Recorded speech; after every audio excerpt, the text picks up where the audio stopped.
Welcome back, Wolfpack. Verlis here, and we just got slammed with some more Pokemon news. So Pokemon Sun and Moon has been updated to version 1.2. We'll talk about that in a bit, but also you can claim your prizes for the Harvest Pokebeans Global Mission. So all you have to do is go to the Pokemon Global link and you'll find it in the news. Then you need to log in, click there, and then you'll be able to get the code to receive your gift. This is going to be for the level ball as well as rare candies if you did participate and get at least 30 Pokebeans harvested during the event. And then also we have the International Challenge for May. Registration has begun. So International Challenge is just going to be VGC 2017 rules. Effectively, you're playing VGC format, and the reason why you want to enter is because we have more Mega Stones coming your way. So Mega Tyranitar, Mega Abomasnow, and Mega Manectric, you can get these Mega Stones before anyone else, and all you have to do is sign up with an eligible team and then participate in 3 battles. To qualify, players must earn a place in the rankings by completing at least 3 battles. Doesn't matter if you win or if you lose, just do the 3 battles with the correct team. All the rules are here. I'll have links in the description, and then you're good to go. Now to sign up, all you have to do is go to the regulations page and then click accept for the rules while signed in. So you might as well just kind of get everything out of the way right now. It says signups have opened. So what you want to do is like click on that, have it all load up, and then proceed to signups, and then read, agree, confirm, and then you'll have until the competition begins to lock in your battle team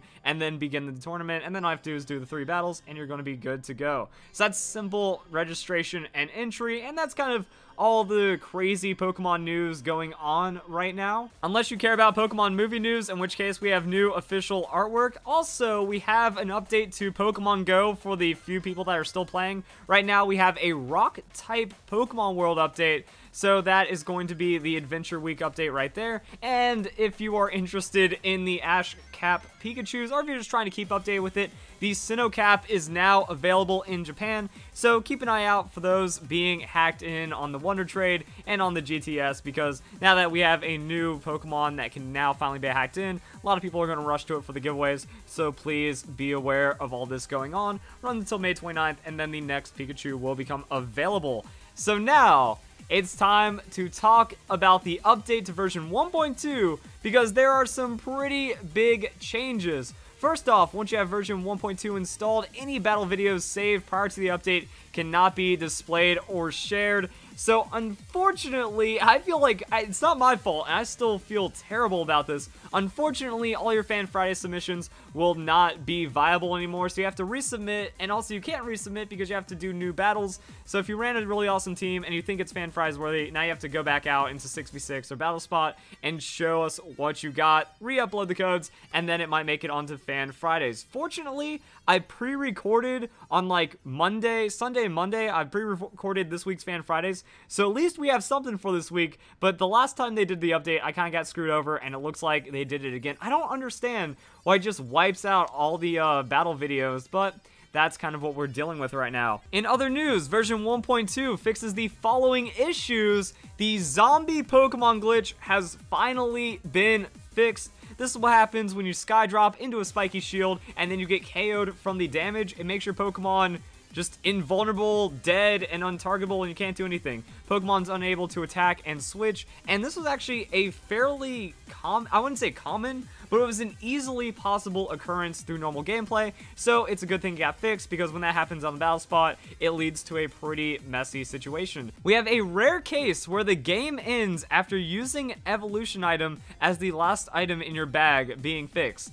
I actually want to see more about it. I never even heard about it. It's not like this blew up on Twitter, or I was finding some articles. Like, I looked up videos, I looked for glitches about this, and I could not find anything. I'm actually wondering what the details are for this, because this could be like a pretty interesting thing to look into, or it would have been really funny that if you're like trying to beat the game for the first time, you just have like a Firestone and you try to evolve a Pokemon with it, and then how does it work? Does it mean like the game ends as in beating the game, as in like it just warps you? Is that like a credits warp that using the Mega Stone just like drops you off as you're now the champion of the Alola region? I'm actually really interested in details about that. Like, what does it mean by the game ending? Does it save your progress? Does it autocomplete everything?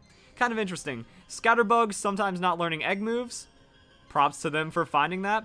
eggs sometimes being able to be given items. I heard about that. Like, that was kind of a strange thing that happened. And a glitch ending the tournament when pre-registered for online friendly competition. I thought they already fixed this for the friendly competitions because, yeah, sometimes it was easy to cancel your tournament participation, but at least that's fixed right now. And then the big news.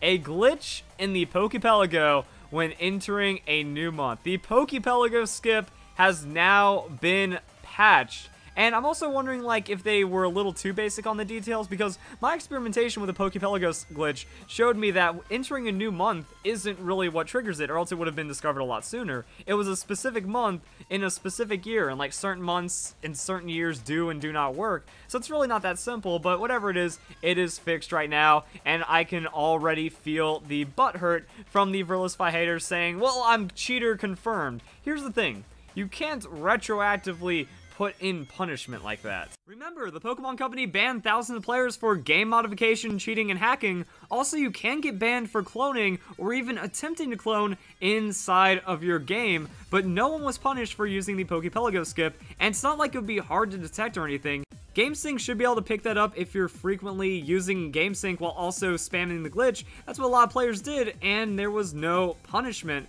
So it really just shows that, okay, it's a bug fix. But it's not like it was disallowed by the Pokemon Company like other glitches and game modification.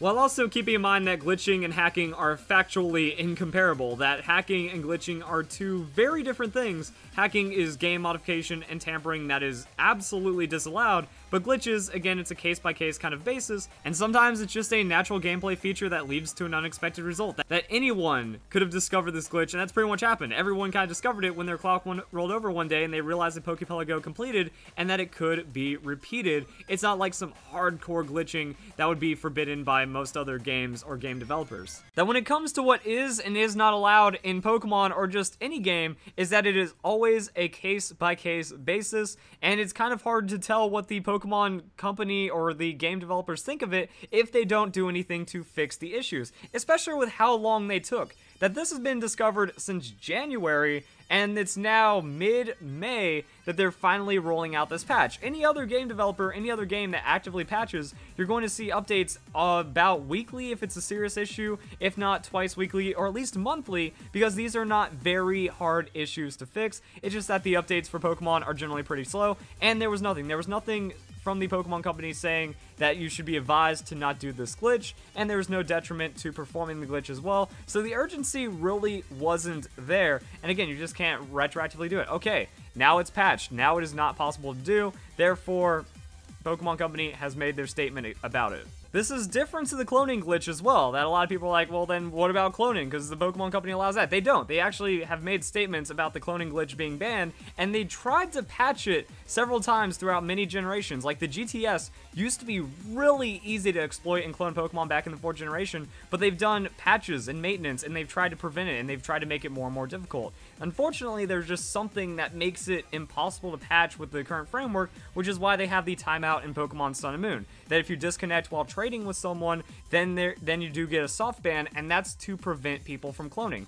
So the Pokemon Company is against cloning, but they really didn't have anything against the Pokepelago Skip until now, which means, okay, it's canon. You follow the rules. But this is one of the biggest complaints I have about the Pokemon Company, is that they really don't make any statements in regard to Pokemon legality. I've already done a video about this, is that they're scared to say what is and is not allowed in the game. Like, this is just a part of the patch note, but they're not saying that it is or was forbidden at any point to perform this glitch. Unless it's something like super hard and super game breaking, they just kind of rely on the rules. In the rules it says no Pokemon modification of any kind, and that even includes Gen Pokemon or PK Hex that even gets past the hack check. If it gets past the hack check, that doesn't make it legal. It's still an illegal Pokemon if it breaks the rules. And the Pokemon Company has also put their foot down in the past about Pokemon legality, but now they just kind of play this vague, we can't disclose anything about what is and is not allowed in the games, because they have this fear that people are going to exploit that knowledge to then use that to maybe find a loophole or work around the system. But we're long past that. We're at the point where everyone knows about PK Hex, or a majority, or anyone that's like involved in competitive Pokemon battling, they're aware of of the hacking tools in this game and how good the hacking tools are and all the processes around that. If I ask Pokemon Company, am I allowed to breed hacked parents, and they give me a yes or a no, that's not going to disclose too much information about how their hack checking works or anything, especially because people have brought homebrewed DS systems to regionals, gotten it past the hack check, and then just kind of read all of the data. So yeah, you're actually hurting legitimate players by not being as transparent about it. That if when the glitch was discovered, I made my video and it blew up and they said we advise against this, then that means we would have had clarity from the beginning. But now it's just patched out, and that could be just a simple thing for game stability and not necessarily it being as forbidden or as bad as cloning, which objectively exploits the game for more benefit than the Pelago Skip.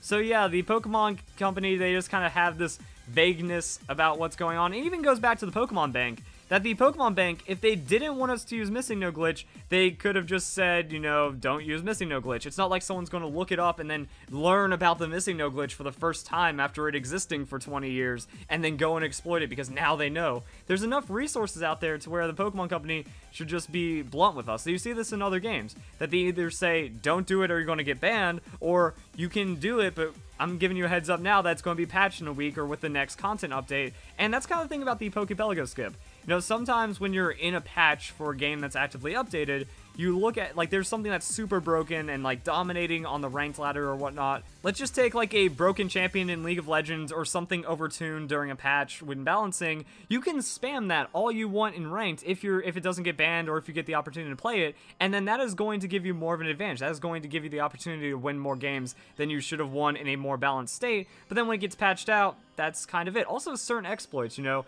like animation canceling and little bugs and stuff. Like, sometimes the game developers will say, we realize that this is a little too broken now, so we're just going to get rid of it, and don't worry, anyone that abused this is not going to have any punishment taken against them. But the Pokemon Company isn't clear in this situation, which is why I'm also just, like, waiting for the non-stop wave of hate of people like, oh, Verlisify's cheater confirmed, even though that means you have to retroactively provide a punishment on something that in any other gaming community really doesn't hold any merit, and the Pokemon Company hasn't even put their foot down on, like other glitches or forbidden game modification that the Pokemon Company has made stands against in the past. Also, quickly going back to the Pokemon Bank before we wrap up this video, it was just one of those things, like, yeah, the Missing No Glitch, you could have just easily found out by looking at the game if they have a glitch stack of items from using the Missing No Glitch, or if there was some kind of, like, unobtainable thing from that, and then just not allow them to use Pokebank because their game had been tampered with. But no, what they do is they just kind of say, this Pokemon's not allowed, because the Pokemon Company, they didn't make any statements. They didn't say you could not do it.